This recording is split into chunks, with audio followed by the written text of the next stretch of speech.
Allow me to reintroduce myself. Yeah, it's the Elevated Podcast. Black excellence, don't you bypass. Fresh ideas for this thing called photography with laid back Zach, lead media and R&B. So tune in, this is something that you wanna see.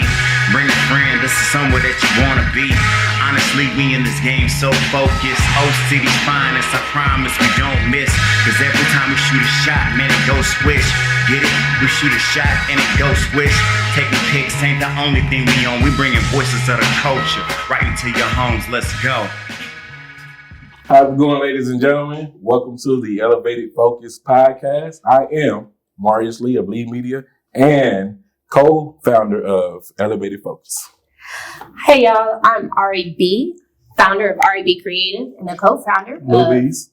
and the co-founder of Elevated Focus. And I'm Travis Zachary, aka Laid Back Zach, owner of AR&T Art Rich and Timeless, and co-founder of Elevated Focus. Let's get into We it. got a special guest today with us. Drum roll, please. I don't even know how to introduce this guy. He has so many accomplishments, so many names that he go by, so many aliases. If that was a word, aliases. Aliases. Yeah. For your education. My man, my guy, Mr. Shelf. Big C's. Big C's. Chef. Not the little Okay. ones. Chef Slop. Be cooking. Corey be cooking. Hey. What's going on, bro? Man, not shit, man. Glad to be on the show, man, on the podcast. I think this is dope. What y'all doing, man. I appreciate y'all pulling up on me live here at Corey B. Cooking Seafood and more, man. Yes, sir. Yes, sir, man. Yes. Hey, man, how does it feel to first of all be an entrepreneur, and then second, your business, man? I know where it started from, man. Just kind of walk our audience through where you started from and up to now. Man, honest to God truth, I've been cooking for a long time now. People always ask me, like, man, how long you been cooking? They'd be surprised when I tell them, man, 20 plus years. They're like, damn, you can't be that old. Like, yeah, I am. I was just gonna ask. 40 years old. Oh, Like, okay, I okay. mean, like, I started off, yeah, for sure. I started off cooking, though, when I was like 8 years old. And what I mean by that is like officially cooking on the stove. You know what I'm saying? Mom used to let us cook noodles and shit on the stove. That was the only thing she trusted us to cook. So that's where my creativity started. You know what I'm saying? But in high school, man, I worked at Church Chicken for like 2 years in high school. That was my first cooking job. I started to realize that I really had a passion for it. And most of the jobs I worked on, like, I always moved up real quick. Even when I was at Remington Park, like right after high school. And I was just a cook, and then a position came available to be a sous chef. At the time, I'm like 20, 21, something like that. I'm like, nah, they ain't gonna hire me. But I ended up applying and getting it, man. It was still the youngest sous chef in like Remington Park history. Yeah, Oh, wow. So then graduated from Platt College, 2007. Got my degree, my associate's degree in culinary arts after that. Ended up going to working for the Guthrie Job Corps Center. I was a culinary instructor for like 5 years. While I was there, somebody who knows somebody knew a player who was playing for the Thunder at the time, and he wanted to start a food truck, and he was looking for a chef to do it. Of course, him being in NBA, he didn't want to do it himself. So his brother's wife went to high school with my ex-wife at the time, and she was like, hey, you know, I know your husband, he be posting pictures of food, you know, he yada, yada, yada. Is he interested? And at the time, I had a good paying career. I was like, man, I was straight, but just the thought of doing something like that, I'm like, man, that'd be intriguing. So we getting ready to roll it out. You know what I'm saying? His food truck, I was going to be a chef. And right before we got ready to roll it out, he was like, hey, hold on, man. It's talks of me getting traded. I'm like, all right, cool. So sure enough, like, he got traded. But then he still wanted me to go where he got traded to and do it. I'm like, nah, I can't. I ain't following nobody else's dream. At the time, it was like, all right, what do we do now? I already came up with this concept, you know what I'm saying? And my ex was like, hey, why don't we do our own thing? And I was like, no. Like, I really didn't. We didn't have the money to do it. We was going to do it on somebody else's money. Everything was going to be funded. Yeah. So it was just like, nah, I had all the doubt. But it was like, all right, fuck it. You know what I'm saying? Let's try it. So ended up getting a food truck. I was going to continue to do my career because I had a good paying job, benefits, all of that. You know what I'm saying? I'm like, I'm going to do this truck on the weekend. keep my job. You know what I'm saying? I'd be straight. This would be extra money. But God had a different plan for me. You know what I'm saying? So like at that time, it was myself and the older lady that was both culinary instructors. And I went to them and I was like, hey, before y'all fire or let go anybody, I was like, I'll leave, so y'all don't let her go. Because she older, you know what I'm saying? She ain't really got, nothing to fall back on. I'm still young. I got my own, I can do my own thing. So I went to them and was like, hey, listen, I'm just gonna give y'all my 2 weeks notice before y'all even make that decision. They was devastated because they was like, man, we wasn't about to let you go. Like devastated, you know what I'm saying? But I got out there and got to it with the food truck, man. That was 2013, 2015, opened my first restaurant, Off the Hook Seafood and More, you know what I'm saying? And then did that for a couple of years, opened a second restaurant 2019. No, I said 2015, so that was 2017 on the south side. And then COVID happened. COVID came through and shut all type of shit down. Yeah. So made a tough decision, like, nah, we got to close this one, you know what I'm saying? The other one, we still had a drive-through, so we still was able to make money because people was just, like coming through with their masks, like, I don't give a fuck. I still want to eat. I still want to eat for real. So, so did that, man. And 2024, man, I made the decision that that was no longer where I wanted to be. Went through a divorce. I'm not going to say it was a tough divorce because it was actually a great divorce, So made that decision, closed that one down. I knew that I was going to want to open up something else. I just didn't know it was going to be this soon. I actually was on my way to Houston. Like I was going to go down there, you know what I'm saying? Take my food truck down there, rebrand. Somebody called me one day, one of my partners, Roy Music, man. He, his people own this building, I'm sorry. It used to be Beef and Buns, Mr. Catfish. Very, you know what I'm saying? Staple in the community. He was like 14 something years or something. He was right here. And the building, he ended up franchising it out, letting Del Rancho franchise it out. They had it for like 2 years. He reached out to me one day. He asked me about the building. He's like, hey man, I got a building I want you to check out. You know what I'm saying? I'm like, man, I'm on my way to Houston. I'm good. Thank you. You know what I'm saying? But I ended up spending the block. I'm like, we at least check it out. You know what I'm saying? Let me see what it looked like. And boy, when I tell you, when I came in here and first looked at this building, bro, it was the nastiest building that I've ever been inside as far as a restaurant. And it's not on the landlord because the landlord turned it over to somebody else. I looked at it, I was like, I don't know. I had a little bit of doubt because I'm just like, it's going to take some work to get this motherfucker right. But I was born on the east side, you know what I'm saying? I grew up on the east side. I was born in St. Anthony's Hospital. I lived in Prince Hall Village, 36 apartments, Providence Apartments, 19th and Kelly, 20th and Kelly. Like I was born on the east side. Like, so I remember, this is so crazy when I tell y'all this, like it might've been like a year and a half, 2 years ago. I made a post. I was like, I have a dream one day to open up a spot on the east side that stays open late.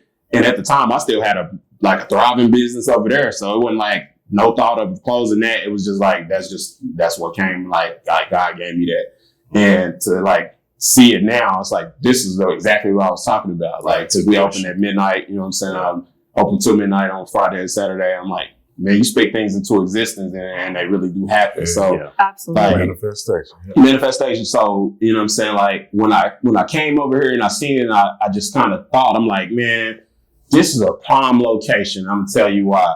If you go all the way east, there's no food until you get to Douglas. Until you get to KFC, churches. That's a long ways away. Yeah. If you go all the way west, there's no food until you get to Scramble. You know what I'm saying? You got Sonic. They closed the KFC, so there's no chicken over here no more. You got Scramble. Then you got to go even farther. Next door you got Eastside Pizza House. Then you go a little bit farther. You got Florence's. Then you go a little bit farther than that. You got Bobo's on the weekends. Then you got Polk House, and then you got Prince Hall Store. Like, and then you got to go all the way down to Broadway to get, you know what I'm saying, like fast food. So, hey, it really, I thought about it. I'm like, man, this is like prime real estate right here when it comes to like, this is really a food desert. So you got all the way here, you're not going to get no food until you go to Tent, and then you got Ted's Wings. So you got all of that area of people with no food. And then if you look back this way, you got all of Forest Park with no food. You know what I'm saying? It's a seafood joint that's off the highway. I don't know when they open. The one with the funny shaped doors and stuff. Y'all know what I'm talking about? Yeah. The seafood joint. Like they ain't never open. I be wanting to try them every time I pass by. I don't know what's going on. It ain't my business. You know what I'm saying? But like it really, and then you ain't got food all the way till you get to Ice. You know what I'm saying? If you're going that way on 36, so it's really like it's not a lot of options. So I'm like, man, you know what? I think this is gonna be good. You know what I'm saying? And like. I made that decision, man. The landlord was really dope. He allowed me like 3 months free rent to get this place like really cleaned up. It was roach infested. Oh, I posted all of that online. Like, I want y'all to know, if y'all come in here and y'all see a roach, that ain't my roach. That's Del Rancho roach. It's still here. You know what I'm saying? I'm trying to get rid of it. So then we come here and say, like, Corey be cooking out roaches. Nah, I'll take credit for my roaches. I'm not taking credit for nobody else's roaches. For real. So, I don't mean to cut you off. No, you good. We're going to get into actually ask you some of the questions. For sure. I know you can talk all day long, but I want people to get to know the other side of you. Everybody know you as a chef. No, for sure. Right? So who is Corey outside of the business? What do you like to do?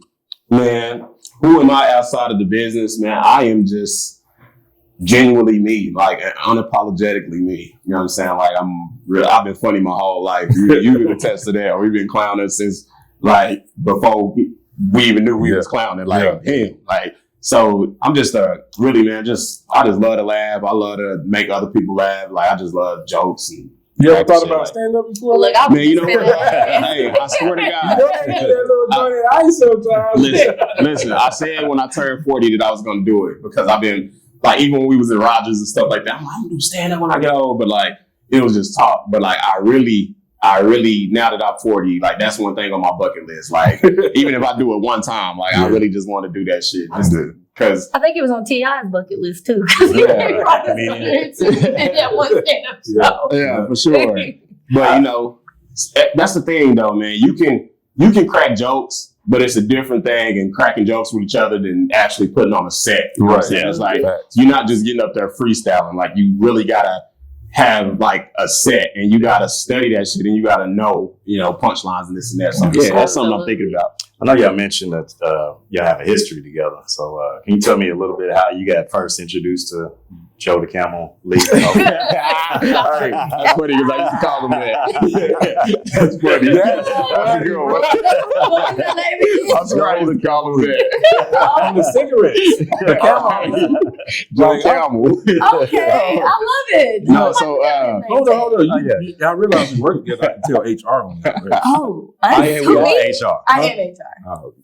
So, man, the way it's funny story, the way I met him, man. So, back in the day, my mom ended up getting into some trouble, ended up going to jail, and myself, my sister, my little brother, we all went to a foster home, and we went to like 3 different foster homes. My bad, bro. We went to like 3 different foster homes. So, myself and my sister, my big sister, her name is Katasha. We both went out to Spencer, and then my little brother, they call him Rage. He was on the east side. So, me going out to Spencer. My first foster home was actually like his family member. Her name was Gracie Lee. Is that your family member? That's my dad's aunt. That's his dad's aunt. So that was my first foster home, a lady named Gracie Lee, and she was the meanest lady I ever met in my life. I thought you were going to say she was nice. I was like, sweet lady. She was the meanest. I remember the first day. So I come from the hood, right? I come from the hood. So where I live, we didn't have no remotes. We had pliers and shit. So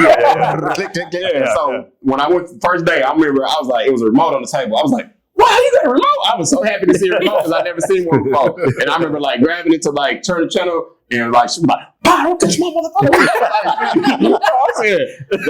That was the first day I realized, okay, yeah, this might be worse than where I came from. So me and him, man, like I used to always go over his house and stuff. We was kids and shit, you know. They always let the kids play around and. You know, we just kind of hang out and shit. It really wasn't much to do in Spencer back in the day, but play outside. You know what I'm saying? So, yeah. Good old days. For sure. We could still have it. Yeah. So, for me, coming from a background kind of like yours, like, it was a little different story for me. I know what motivates me to empower others. Like, how do you give back to that community or to that boy that looked like you growing up? Like, what's your best advice for them? Man, to be honest with you, my best advice for somebody up and coming, you know what I'm saying, is really just to be yourself more than anything, and don't think that, you know, you got to do what everybody else is doing. Like when I was growing up, it wasn't nobody like thinking about being a chef. You know what I'm saying? Like it was everybody wanted to hoop, everybody wanted to play ball, football, everybody wanted to rap, everybody wanted to act or whatever. Everybody wanted to rag on each other. Yeah, but what nobody talking about, I'm gonna be a chef when I grow up. You know what I'm saying? So to me, I feel like it's a really dope career to be in, and you can make a lot of money in it if you're serious about it. You know what I'm saying? Like, but you got to start from somewhere. You're not just going I'm a chef now. Like, no, you got to work your way up, you know? And if you're serious, just like anything, if you're serious, you know, go get documentation, because documentation rule the nation. You know what I'm saying? Show somebody that you're serious. Go to Francis Total, go to Metro Tech, you know what I'm saying? Do whatever, you know what I'm saying? If that's really what you want to do. And they don't even really have to be cooking, whatever it is, like really go and, you know, and learn it. Did you run into odds and ends with that though? Like whenever you shared your dreams and your aspirations with your peers, was it like, oh, he a chef? Like, oh, he think he finna cook? Like what? How did that go? Like, if I'm being honest with you, I've never been the type that really cared about, like, you know what I'm saying? Like, I remember even when I was trying to open up a food truck and I told people I was going to do seafood on the truck, I had probably 100 people say that wasn't a good idea. And that made me want to do it even more. You know what I'm saying? So, like, whenever a lot of people say no, I'm like, yeah, that means I'm supposed to do it. I'm in the right path. Yeah, exactly. Like, so, and now look at me, you know what I'm saying? All them people probably like, oh, yeah, I knew he was going to do it. You know, it's always people that doubt you or say something ain't good, and went back then, and then when it happened and you're doing good, it's like, man, I always believed in him. What is it that I know you mentioned about, like, you had shut down this, COVID happened and all that. You had all these different hurdles throughout, being an entrepreneur. Like, most people would have just folded. Like, what keeps pushing you to keep going, and like you're seeing that light at the end of the tunnel? Man, to be honest, bro, I'm a servant. I love to serve. So even with this restaurant, like, I'm not doing this to get rich. I'm not doing this for financial gain. I'm doing this because it's really my passion. Like, I love to see the reviews and like people's face, and like just people be able to say like, man, I finally got something good. Yeah. And to me, that's where I get, you know what I'm saying, like, my like reward is knowing that like I'm doing what I'm supposed to be doing. I'm doing what I was created to do. And I know my purpose. My purpose is to feed people. And that's, mentally, physically, spiritually, all of that. You know what I'm saying? So what I do by serving food, man, food is like the closest thing to the soul. That's why it's called soul food. You know what I'm saying? So to be able to give that to people on a daily basis, like to allow people to not just see my craft, but to taste my craft. Like, that's what it's about with me. I love that. And I love that you say that, because I feel like that's kind of our purpose and our mission is to elevate the community of people that we are encountering. And so I really love to have you here and understand that from somebody else in our community. I really feel like that speaks to a lot of people who are out here for the money game. At the end of the day, I mean, things fail and they fall to the wayside. But when you do it and you live in purpose, like, there's nothing better. Like, it feeds you everything you need. So I love to hear that. I'm glad you shared that, because I feel like many need to hear that. Right. Absolutely. Money is always going to be there. But if money is your overall game and not your passion, because your passion is going to make you money, but you can't fake passion. You can't buy passion. You got to have it. And I would say your purpose, for sure. For sure. Yeah. Your purpose and your passion. Yes. Yeah. But once you live in it. Yeah. For sure. For sure. And a lot of people, I've seen so many people's like, oh, I got money, so I'm going to start a food truck. They're not doing it because they have a passion to cook. They're doing it because I got the money to go buy this extravagant food truck and make hamburgers or whatever. And it's like, that's cool. But when you do these events, whose line are they in? You know what I'm saying? This big fancy truck with no line, or this little truck with everybody lined up. And it's so crazy, because when I had my little food trailer back in the day, like, people literally would tell me like, I got in your line because it was long. I'm like, boy, I'm trying to do the opposite. I get a long ass line. I'm trying to go to the small line. They like, no, I got in your line. Like, clearly all these people know something that I don't know. So I used to just be like, wow, for real, that's crazy. I'm sure they can taste the soul in the food. Like, they can taste how much passion is in it. You know, Yeah. and that like you pointed out, somebody just opens up a regular food truck, whatever, and they don't have passion, it's gonna come out in the food as well. Absolutely. Yeah, absolutely. I want to play a quick little game for you, man. It's either this answer or this answer, right? All So I'm gonna throw them out kind of fast as you just give me which one you prefer over the other. Okay? Bet. All right. Usher or Chris Brown? Usher. Woo! Soul food or Italian food? Italian food. The Bahamas or Costa Rica? The Bahamas, because I ain't been to Costa Rica. Costa who? Costa Rica. I ain't been to Costa I ain't been there. So the Bahamas. Say it. I can't say something that I ain't been, but yeah, I've been to the Bahamas. So Okay, going to the movies, right? Will Smith or Denzel Washington? Denzel Washington. Ooh. Friday or Baby Boy? Friday. BBL or Natural? BBL on that. That's a good one. That's a good one. I got one. Both of them clap the same. I'm gonna say both. It don't matter. No discrimination. It don't matter. Just hand it here. Oh, right, man. Kendrick or Drake? Drake. Oh, Let me tell you why though. Okay, Let me okay. tell you why though. okay. I like Kendrick. So if you gave me the option to choose from those two, then here's the thing though. I like Drake for the simple fact that Drake can make all different type of music. You know what I'm saying? When I just want to ride home, you know what I'm saying? And like Drake got them different Feel vibes. good, Yeah, he got different vibes. Kendrick, you gonna get the same vibe. You know what I'm saying on everything. You gonna get like, damn, what the hell was he even just talking about? Like you gotta. I don't want to always be in a thinking mindset. Sometimes I just want to vibe. You know what I'm saying with some vibe and music. Somebody give me a dictionary. Let me Yeah, I was just saying, and that's no knock on Kendrick. Right, But if you ask me which one I would play, like on a road trip, I'm gonna play some Drake. You know I what I'm would saying? say if you were looking for a lyricist, then Kendrick would win, like hands down. But like you said, some of the vibe would give you a good feeling, and I want to. I don't know.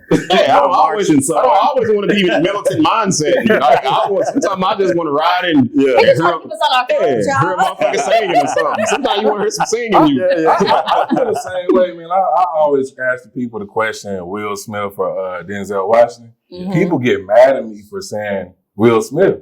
Like, Will Smith has been a retarded person, a homeless person. He's more versatile, right? Yeah. And Denzel, I feel like he's the same serious guy every movie. And he kills every movie. Well, one thing about Will Smith, though, I'm going to wait till Will Smith come on Amazon Music to watch his movie. Denzel, I don't even go to the movies. I might go to the movies to see another Denzel movie. So it's like, there's no like wrong answer. It's really all about your opinion and what you like. But like, Will Smith, he still got a long ways to go after that BS he did, slapping Chris Rock over that thought. You know what I'm saying? But like, he got along, and then for her to come out after the fact and say all this bad shit, like you literally just messed your whole career up for a thought, and she like, I don't even know if I'm in love with him. Like, what? Like, I'm in entanglement. Yeah, you do everything possible to make him look like a real loser. And this man that got up and went and slapped somebody for something he didn't even want to slap him for. He thought it was funny until he realized you didn't. Let me ask you this question, man. Your menu. Give us what's on your menu from top to bottom. Okay, from top to bottom, there's food, and then at the bottom, there's food.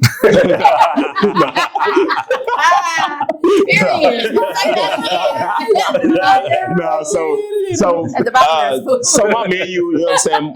My menu consists of a few different things. So when I had my South Side store, my menu was different over there than it was for my North Side store simply because of the space that I had. I had a bigger grill. I had more deep fryers. So my North Side store, I actually had to create a menu based on the equipment that was there when I opened it up because it was turnkey when I got it. So I had to come in, see what I had, and say, all right, I got to have this.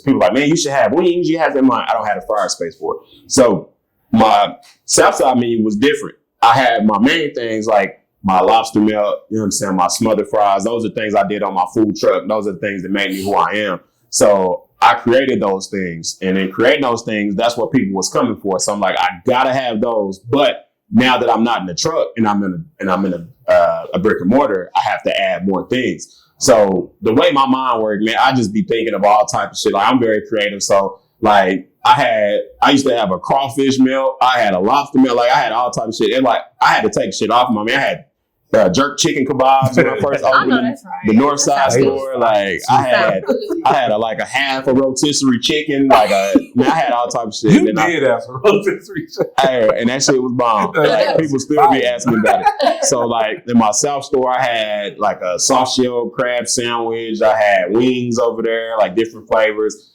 But over here, so I basically just took a mixture of like some of the stuff I had in my South side and some of the stuff I had in my North side.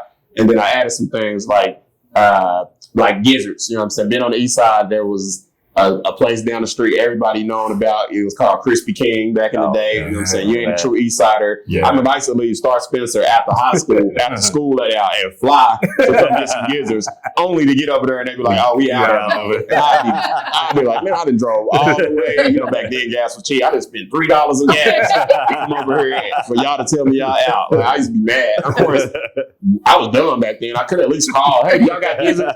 But, you know, then y'all get dumb. I'm like, nah, I'm just roll up. You know what I'm saying? So I added gizzards. I added some egg rolls. I added some fried rice. So I used to do a fried rice special periodically, and people really loved it.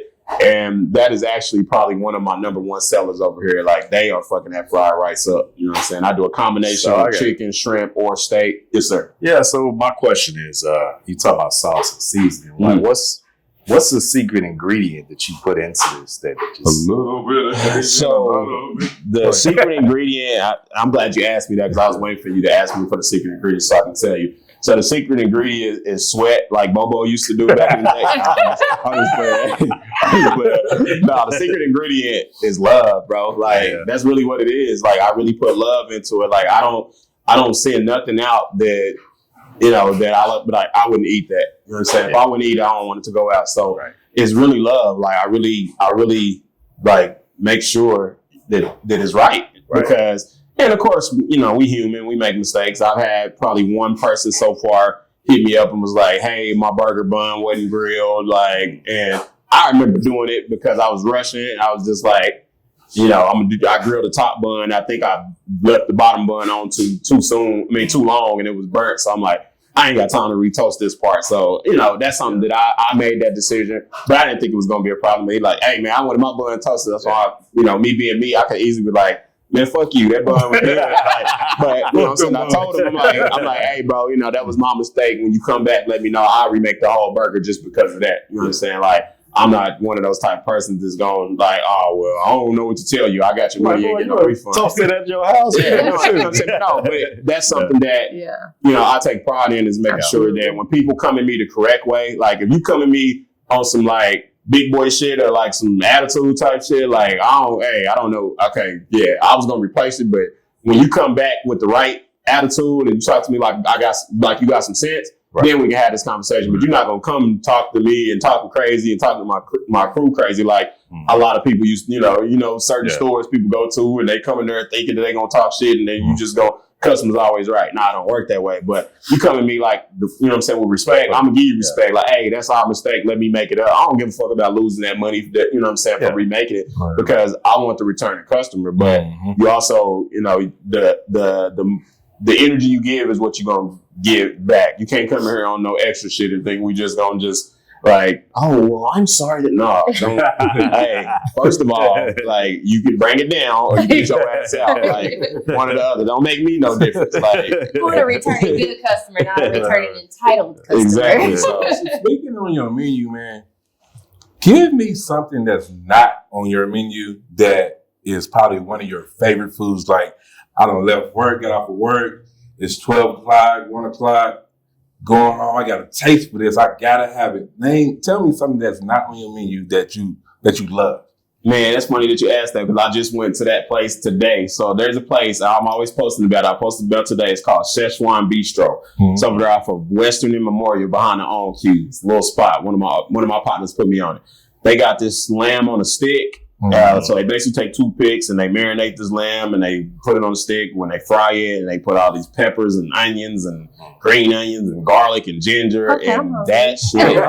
And that shit is bomb. And it comes with a side of rice, and I usually add shrimp to it, so I make it a shrimp fried rice. I eat that probably once a week. Like that's my craving. Sometimes I don't even be hungry, but I be like, I ain't ate it, so I need to go get it. And like I always have like enough for lunch and dinner. Like they give you a pretty good portion. So that's my go-to. Like I can't, every time I go, they be like, they know what I want. And every time I go, they always tell me how other people came and order it because they know that I told them about it. Like, and basically what they want to say is, we be seeing some other black people coming and ordering that now. We didn't see that before. That's funny. That's funny. For real. Kind of off topic a little bit. We're all creatives. We're all do photography work, videography work, right? In your field and being with chefs, like we like to have fun competitions amongst ourselves. Let's go out and have a friendly competition and see who can take the best picture. Yeah. Do you guys as chefs ever have like cook-offs or?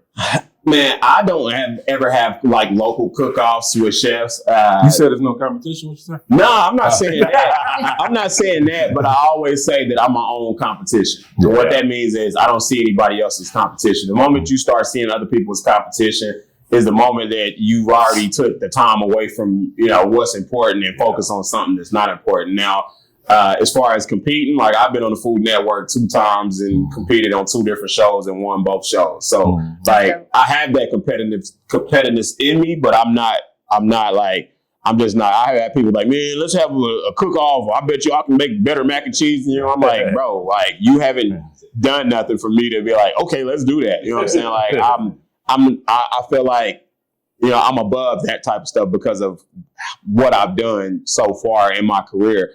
And just to be doing it don't really make no sense. You know what I'm saying? Like chili cook-offs and stuff like that. I enter stuff like that, like, because, why not? You know what I'm saying? That's fun. But just a random somebody calling me out wanting to cook off or something like that, like, no, I tell people all the time, no, you won already. Like, yours is better. You like, got this. Yeah, like, I'm sure yours is better. Yeah. Just because, like, why? What do I have to gain from that? You know what I'm saying? Like, with them shows, you know what I'm saying? I got a nice little trophy up there and I got $10,000 on one show, you know what I'm saying? So like, and I love what you did with the show you did with your family too. For sure. Yeah, put them on, man. And it's so crazy because neither one of them knew how to cook prior and still don't to this day. My son, he come along. Yeah, he definitely like, he better. He bought him a new grill and stuff. He got his own house and stuff. It's so dope to see your kids doing good. He got him a grill. He FaceTimed me one day. Was like, "Hey, look at my grill, man. What do I need to do?" I'm like, "Yeah, you need to burn it off." Like you know what I'm saying. So,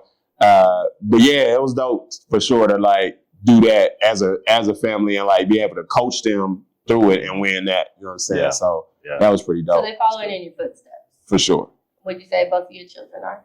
So I have 3 kids. So I have a son that he's my son, but he didn't come from my nuts. So basically, he came from somebody else's nuts, but he's still my son. I raised him since he was 3. You know what I'm saying? Like, I don't believe in saying stepson and all that, but I do make the disclaimer that he didn't come from my nuts. He came from somebody else's nuts. But I took on the responsibility of raising him like he was my son. So he's 24. Then I have an 18-year-old son. He works here with me. And then I have a 13-year-old daughter. She is going to be here tomorrow helping out because she stay in my pockets. Daddy, I need some money. I'm like, listen, I'm sick of cash apping you all this money. You're going to come earn your own money and you can buy whatever you want to. I want some Vans for school, yada, yada, yada. But she likes to work, though. You know what I'm saying? So one thing I haven't done is try to force what my passions are on my kids. I just like, hey, it's here if you want the opportunity. But when I got ready to open this, my son reached out to me and was like, hey, I remember you said in the past, I could work for you. Like, you still got that job? I'm like, yeah. So he been here every day since, we opened, and he does the drive-through, and he can pretty much do everything. He can do the grill a little bit, he can fry, he definitely is somebody that I say out of all of them that he probably would, if I, left this earth and wanted to continue, he'd probably be the one that, would out of all of them that would do it. But like I said, I wouldn't force anything on. I want you to do your own thing because I think this speaks volumes to your leadership, though. and them seeing your passion behind those doors. You know what I mean? Like parents all the time, you can say a lot of things, and kids go the opposite way. For sure. Yeah, lead by example. Yeah. It shows. For sure. That's dope. So, speaking of being on the Food Network, Yes, sir. kind of give me a list of accomplishments. Because going into the off the hook on the north side, you guys had a bunch of accomplishments. Can you list some of those accomplishments for us? Yeah, for sure. So we was getting like best seafood awards and like best. I think one of them might have been like best black-owned restaurant, just different ones, man. Like best fish, things like that.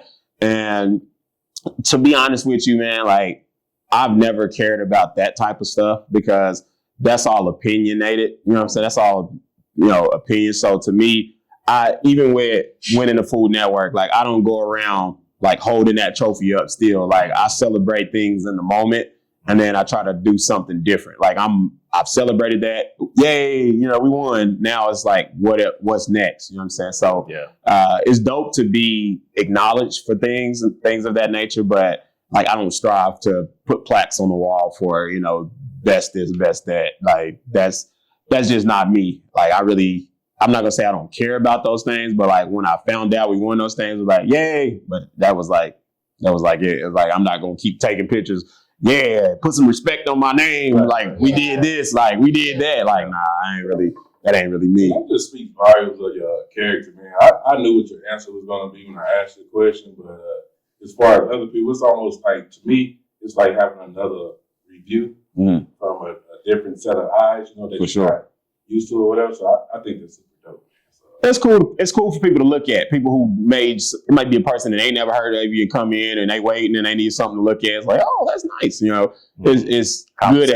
Exactly. It's a good conversation piece and good, like, oh, they did this, they did that. But like, as far as me, I don't bask in it. I don't be like, oh, every day come in and look at it like, yeah, I did that. Like, no, like I did that in the moment.